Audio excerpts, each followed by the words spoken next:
This video that you're about to watch is something that we need to pay good close attention, because this international author has stated 5 good reasons that Nigeria can never work as a country. So I want you to give him your listening ears, so that this great exposition will never left you behind, and you have every reason to know why Nigeria will never work.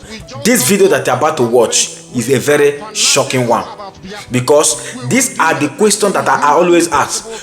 P2B ambition was to become the Nigeria president, and he made the promise that he's only going to rule this country in 4 years. And how did he think that he's going to perform the miracle in 4 years and make Nigeria work, since other presidents have been ruling this country for good 60-something years? Because since 1960 many presidents have ruled this country, and till this moment Nigeria have never worked. And now here comes this great man, this great author, this great international author, who have come and expose about the foundation of Nigeria. Please, my people, buckle up, sit and comport yourself, never to miss this video for anything, because indeed it really worth watching. What are you waiting for? Let's see the video in full. Don't go anywhere. There are many things going wrong in this country that people don't know about. There are some of us, even when we go abroad. I remember in 1989, I entered the office of my professor, my dean, Professor Weniger, he's late now, in Western Germany. I entered his library and I picked a book and was just going through. And he came in, he screamed, "Don't touch it, don't touch it. What is the problem?" So it's not meant for third world countries. Those books are not meant for even Poland, not meant for East Europe.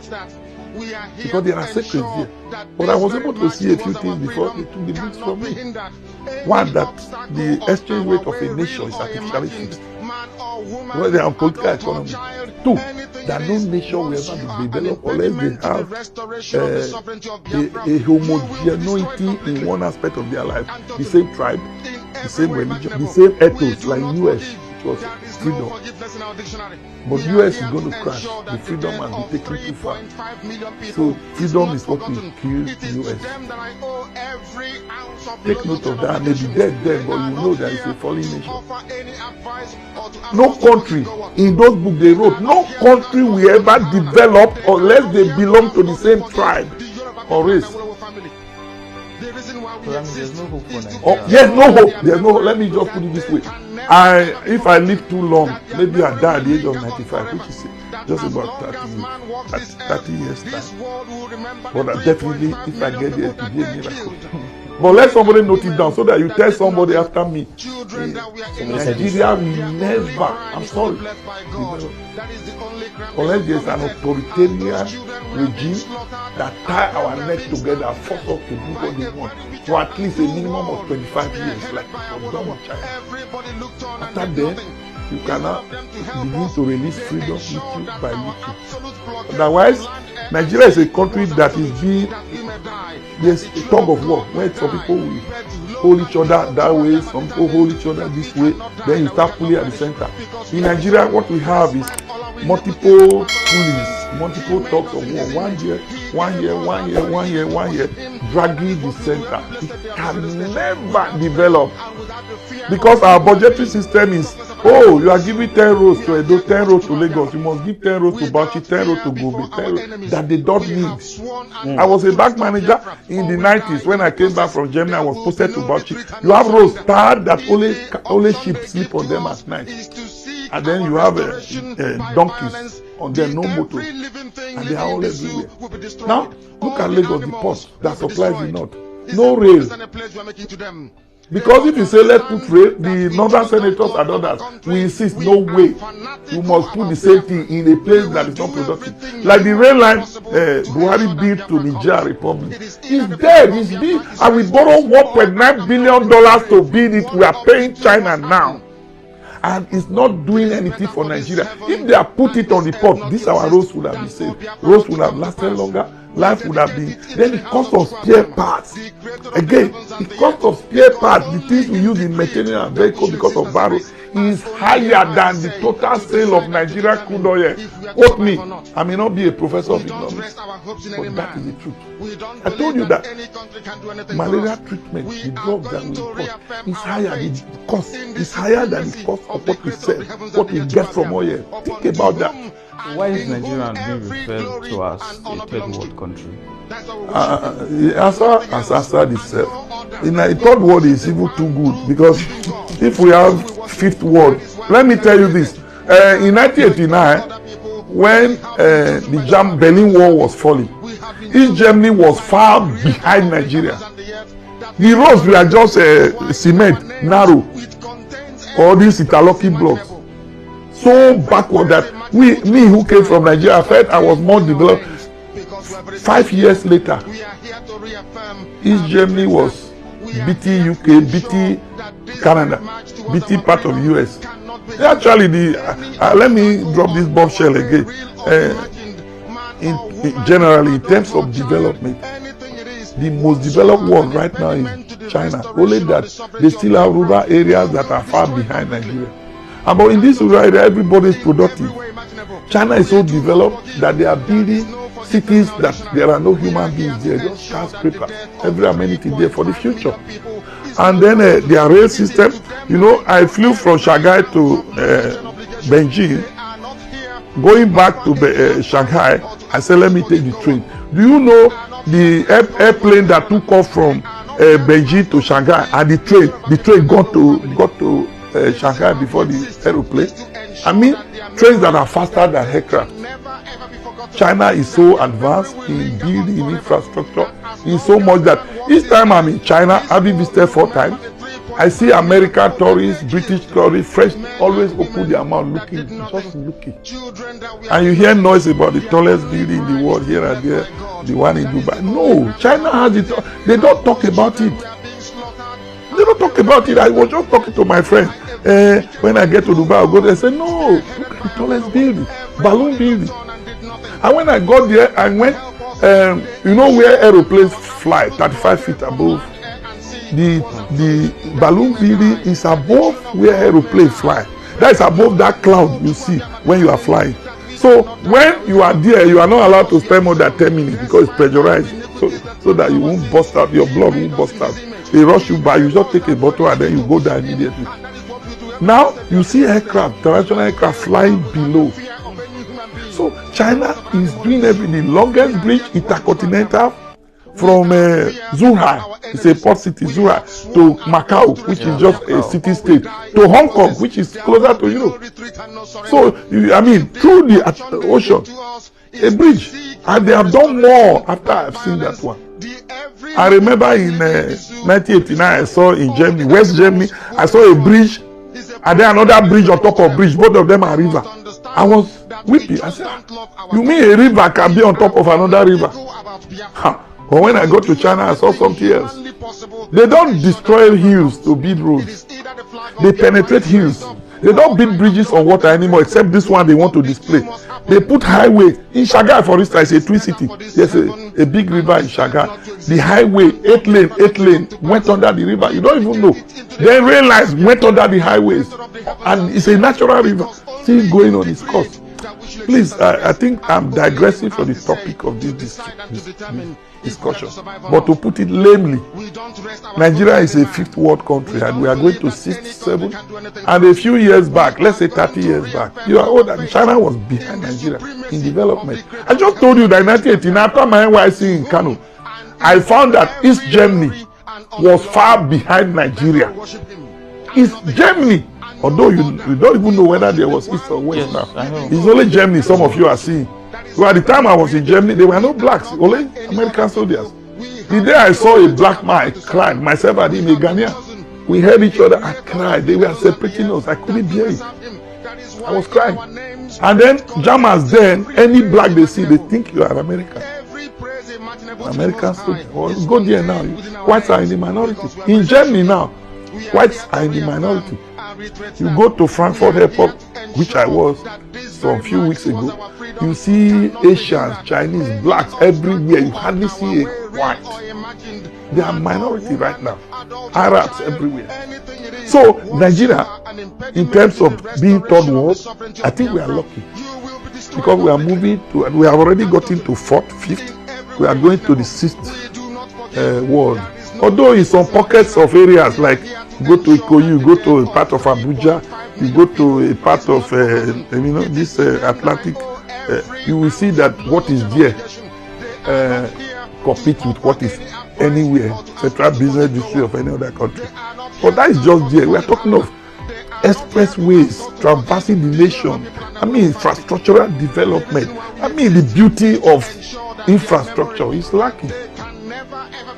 So where is the development? You have a fine apartment, you go to America or Canada or anywhere, apartment may not be as fine as this. So you are first world here. But the generality of the populace, the generality of the outside, they are seventh world, ninth world. Thank you. I've always said, people always say, what is your greatest achievement in Anambra State? I always say to them, bringing civility and order to governance. It is not about infrastructure. It's not about infrastructure. It's not about this and that. The bringing order in governance is more critical. Some of you might not know that the greatest problem we face is not just corruption, but even indiscipline and irresponsibility of office holders. There's nowhere in the world you see somebody who is supposed to be a custodian of the law breaking the law consistently, except in this country. Because he makes sure he jumps the queue if other people are queuing. He makes sure he does everything that is wrong. So for me, doing that was the most critical thing. Let me plead with all of you this time. Whenever people talk about what they are doing to good schools, I always have friends like you who tell me about Singapore and this and that. And what I tell them that if you go to Singapore, and that's the only example I'll use, the best people are in government. The best brain government. I plead with all of you as you enjoy and do whatever you do in your good office and everything. Please do not leave governance to the least in society. We dedicate it into the hands of Chukwuabiama, the creator of the heavens and the earth. That's what we are doing today. The role models we have in government are the least in the society. And all of us are complaining. There's no way we won't complain. There's no way. People say to me, how were you able to save money? It was very simple. All we did was to shut down the cost of governance. In 8 years, I never had a governor's lodge in Abuja. Why should I have it? I don't live in Abuja. It's not necessary. As a governor's lodge in Lagos, you can go and sit. At least for 25 years. I don't live in Lagos. Why should we have governor's office in Lagos? In one year alone, we got the cost of governor's travel by 80%. Why? When they invite me to Abuja for meeting, I'm the only person invited. Why should I go with 30 other people who nobody invited? And they have no reason to be there. And that's what is happening. They don't need to go too far. No, it's important that you know that. That is what is their problem. The cost. I have to pay for 30 people, nobody invited for the meeting. They constitute a nuisance to the traveling public at the airport. I go to the hotel and pay for them. And you know, because they are idle, they eat more. Because they have nothing they are doing. Why should I pay for them? And that was the cost. And it's important that if you people get involved, because when people say, they say, where did you get the money from? We didn't get the money from anywhere. We had 12 governors guest house when I started. I shut all of them down. I'm a married man. If I finish work, I go home. There's no reason why I should go to guest house. Because he's the governor. The governor has to live an exemplary life.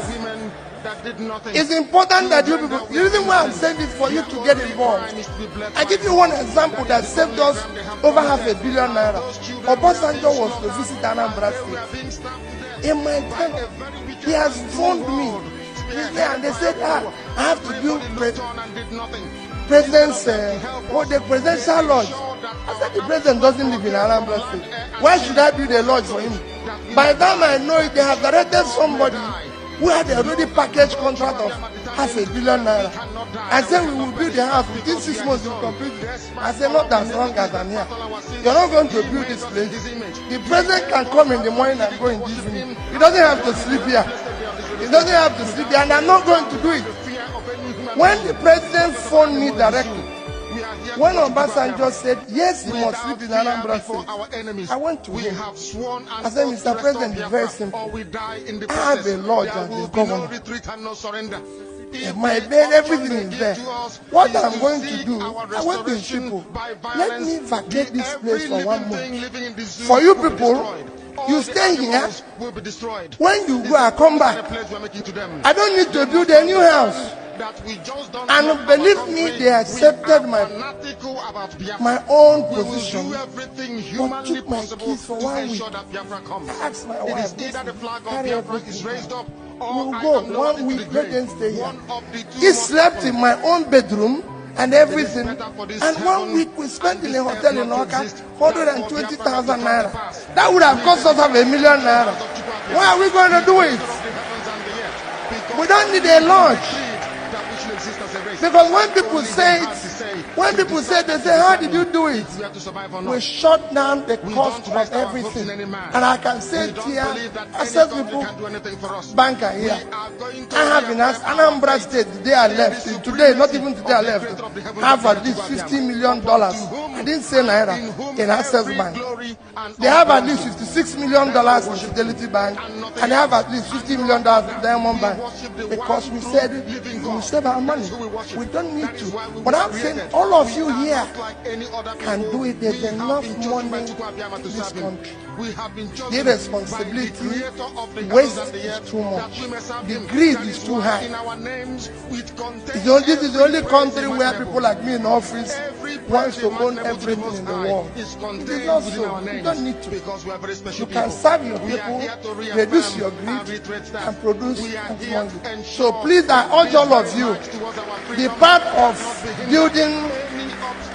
of building this country, you can do it. I've handed over to one of you, and like I told him the day I handed over, I spent my time, I spent my energy, I spent whatever little savings I have to make sure that he is the governor. He started well. Everybody listened to me the day I handed over to him. I have no agreement with him. I have nothing with him. The only thing I have with him is please build a better future for the children of Anambra State. Give them a better life. All of you here can participate. Go to your various wards, your various communities, in various ways, and help us to build. Nobody can build this country. We have no other country except this one. Nobody can do it. Not the people who are there today. I'm happy Ben is here. Let me tell you, the characters of the people that are there cannot change it. They cannot build it. So if you want to stay here and think that, oh, they will change it. No. They will not change it. I always tell people that when I went to Anambra State, it was a case of where lunatics were in charge of the asylum. I needed to put them back to the asylum and build a better place for the society. So you can do it and you can change it. So collectively, please, when you go back to your homes this night, look at your children. When you look at your children, you make up your mind. We must stop this abuse of our country. Otherwise, the society we abuse today will take its revenge on our children tomorrow. Let us build a better place for them. P2B ambition of becoming Nigeria president. Not only becoming Nigeria president, based on the promise that he made, he said that he's going to rule Nigeria only for the one term, which is 4 years. That only that 4 years is enough for him to transform Nigeria to become the America in Africa. What a blunder lie from the pit of hell. This is a complete distraction for all the struggle that have been struggling since all this while for the restoration of Biafra. P2B is just a tool about to use to distract us, but is dead in arrival. Is either Biafra or nothing, because these politicians are good in deceiving Nigerians. They know the truth, but it's hard for them to tell the truth. The same ideology, the same mindset. There are still other leaders who have led this country since 1960, this very day, and yet Nigeria was where it is, in a falling path. Nigeria was an expired country. Them themselves, they know it, but they cannot tell themselves the truth because they want to loot. They want to make life more miserable for a common man. Your pain is their joy. So, is Nigeria really worth dying for? The answer is no. Is either Biafra or nothing. Let this our brother keep deceiving himself. According to what our leader Mazi Nnamdi Kanu always say, serve Nigeria and come back in shame. It's already there. We have witnessed it and we are seeing it the more. Who am I? I'm only a messenger. If you love what I do here in this Global Love Channel TV, please don't hesitate to touch the hand for subscribe button, like and turn on the notification bell. So that whenever we upload a new video like this, you'll be the first person to be notified. And they do that, they encourage us to do more, because togetherness we shall save life together. Africa must be great. Till next time, see you in my next video. Bye for now. Thank you.